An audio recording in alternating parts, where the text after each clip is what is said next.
Good morning students. आज मैं फिर आपके पास सूरदास के तीसरे और चौथे पद की व्याख्या लेकर आई हूँ। आप लोग ध्यान से सुनोगे। तीसरा पद है, हमारे हरी हारील की लकड़ी, हमारे हरी हारील की लकड़ी, मनक्रम बचन नंद नंदन उर, यह दृढ़ करी पकड़ी। तो पहले हम इसका शब्दार्थ समझ लेंगे। हारील का अर्थ होता है एक प्रकार का पक्षी। हारील एक प्रकार का पक्षी होता है जो अपने पैरों में एक लकड़ी को पकड़े रहता है और उसे लगता है कि वह लकड़ी ही उसका सहारा है और उस लकड़ी के बिना वह कुछ नहीं कर पाएगा। क्रम कर्म नंद नंदन, नंद का बेटा अर्थात श्री कृष्ण, और हृदय पकड़ी पकड़ना, जागत जागते हुए, सोवत सोते हुए, स्वप्न सपने में, दिवस दिन में, निशी रात में। कान्हा कान्हा श्री कृष्ण और जकरी जपना। जोग योग, करुई ककड़ी, कड़वी ककड़ी एक फल होता है। सूद आप, तो व्याधि रोग, हमको ले आए देखो सुनी न करी, यह तो सुर तिन्हीं ले सौंपो जिनके मन चक्री। चक्री मीन्स चकराना, मीन्स एक जगह स्थिर नहीं रहने वाला। गोपियां उधर से कहती है कि हमारे श्री कृष्ण, हमारे हरि, हमारे श्री कृष्ण हमारे लिए हारील पक्षी के उस लकड़ी के समान है। हमारे श्री कृष्ण हमारे लिए हारील पक्षी के उस लकड़ी के समान है जिसके बिना हारील पक्षी अपने आप को आधारहीन महसूस करता है। श्री कृष्ण भी हमारे लिए हारील पक्षी के लकड़ी के समान हैं जिनके बिना हम आधारहीन हैं, आश्रयहीन हैं।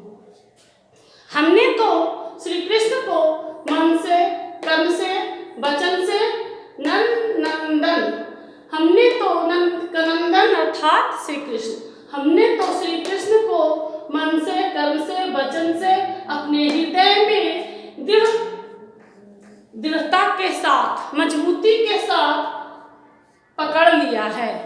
यानी अर्थात हमने श्री कृष्ण को अपने हृदय में मन, कर्म और वचन से बसा लिया है। हम जागते हुए, सोते हुए, सपन में, दिन में, रात में हमेशा श्री कृष्ण और श्री कृष्ण का नाम ही जपते रहती हैं। हमारे शरीर के कण कण में श्री कृष्ण व्याप्त हैं। और आपने जो हमारे लिए योग का संदेश लेकर आया है वो संदेश हमें कैसा लगता है? सुनत जोग लागत है ऐसो। योग का संदेश सुनकर हमें ऐसा लगता है जो करुई ककड़ी। योग का संदेश हमें उस कड़वी ककड़ी के समान लगता है, उस कड़वी ककड़ी के फल के समान लगता है जिसके खाते ही मुंह का स्वाद बिगड़ जाता है और जो खाने में बिल्कुल अच्छा नहीं लगता है। यह योग का संदेश हमारे लिए उस कड़वी ककड़ी के समान है। हे उद्धव, आप तो हमारे लिए एक ऐसा रोग लेके आए हैं, आप तो हमारे लिए योग रूपी एक ऐसा रोग लेकर आए हैं जिसके बारे में ना तो हमने कभी सुना है और ना देखा है। हे उद्धव, आप तो हमारे लिए जोग रूपी ऐसा रोग लेके आए हैं जिसको हमने न कभी देखा है और न कभी सुना है। यह तो हमारे लिए बिल्कुल नया है। यह तो सुरति नहीं है सौंपो। आप इस योग के संदेश को ले जाकर उन्हें अर्पित करें, उन्हें सौंपें जिनका मन अस्थिर नहीं रहता है, जिनका मन एक जगह नहीं रहता है। हम तो प्रारंभ से ही श्री कृष्ण के को ही अपना आराध्य देव मान चुके हैं और उन्हीं की पूजा में हम मग्न रहती हैं, उन्हीं के प्रेम में हम मग्न रहती हैं और उनसे अलग होकर हमारा जीना भी संभव नहीं। श्री कृष्ण हमारे लिए हमारे परम ब्रह्म में ही हैं जिनकी हम साधना करते हैं और उन्हीं की साधना से हमें आनंद की प्राप्ति होती है और उनके बिना हमारा कोई अस्तित्व ही नहीं है। इस प्रकार से तीसरे पद की समाप्ति होती है।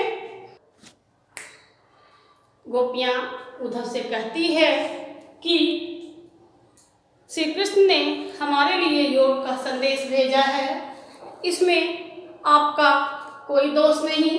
ऐसा लगता है कि हमारे श्री कृष्ण ने बहुत ही राजनीति पढ़ ली है। ऐसा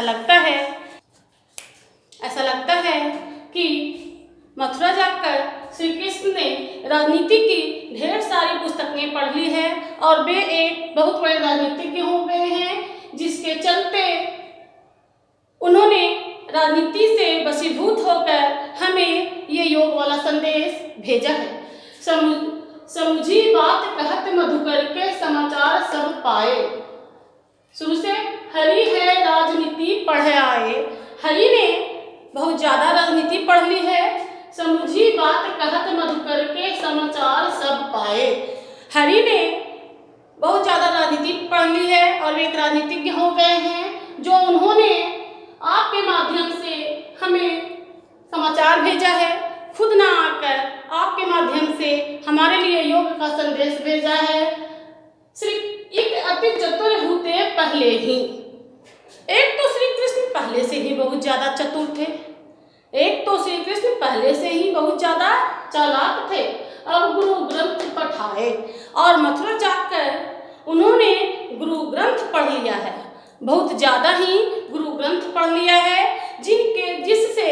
जिससे उनके ज्ञान की सीमा इतनी बढ़ गई है कि उनकी नज़र में हमारे प्रेम की, हमारे भक्ति की कोई कीमत ही नहीं रह गई है। ऐसा श्री कृष्ण ने बहुत सारी राजनीति की किताबें पढ़ ली है, वो एक राजनीतिज्ञ हो गए हैं, जो आपके माध्यम से उन्होंने हमें योग का संदेश भेजा है। एक तो वे पहले से ही बहुत ज़्यादा चतुर थे, अब लगता है कि उन्होंने गुरु ग्रंथ पढ़ लिया है और उनके ज्ञान की सीमा बहुत ही ज़्यादा बढ़ गई है। बड़ी बुद्धि जानी जो उनकी योग संदेश पठाए। उनकी बुद्धि बहुत ज़्यादा बढ़ गई है, जो उन्होंने उद्धव के माध्यम से हमें यह संदेश भेजा है। इस प्रकार गोपियाँ अपने मन की नाराजगी को, अपने मन के रोष को श्री कृष्ण के ऊपर प्रकट करती है, श्री कृष्ण के ऊपर जताती है। आगे गोपियाँ कहती है, उधर भले लोग आगे के। उधर श्री कृष्ण तो आगे ऐसे नहीं थे, पहले तो हमारे श्री कृष्ण ऐसे नहीं थे। परहित दौलत धाये, परहित दूसरों का कल्याण। वे तो दूसरों के कल्याण के लिए ही सारे कार्य किया करते थे, दूसरों के कल्याण के लिए ही वे इधर से उधर डोलते रहते थे। पहले हमारे श्री कृष्ण ऐसे नहीं थे, वे बहुत बड़े हितैषी थे और दूसरों का दुख उनसे देखा नहीं जाता था और दूसरे के दुख को दूर करने के लिए वे इधर से उधर डोलते रहते थे। अब अपने मन फेर पाहिए। ऐसा लगता है कि हमारे श्री कृष्ण का मन बदल गया है, वो अब पहले वाले श्री कृष्ण नहीं रह गए हैं। अतः हम भी अब श्री कृष्ण से अपना मन, अपना हृदय फिर पाएंगे, वापस ले लेंगी। अब हम भी अपना मन, अपना हृदय श्री कृष्ण से वापस ले लेंगी। चलत जो हुए चुराए, जो उन्होंने जाते समय अपने पास चुरा कर ले गए थे, हम श्री कृष्ण से अपना हृदय वापस ले लेंगी, जो उन्होंने जाते समय हमसे चुरा लिया था।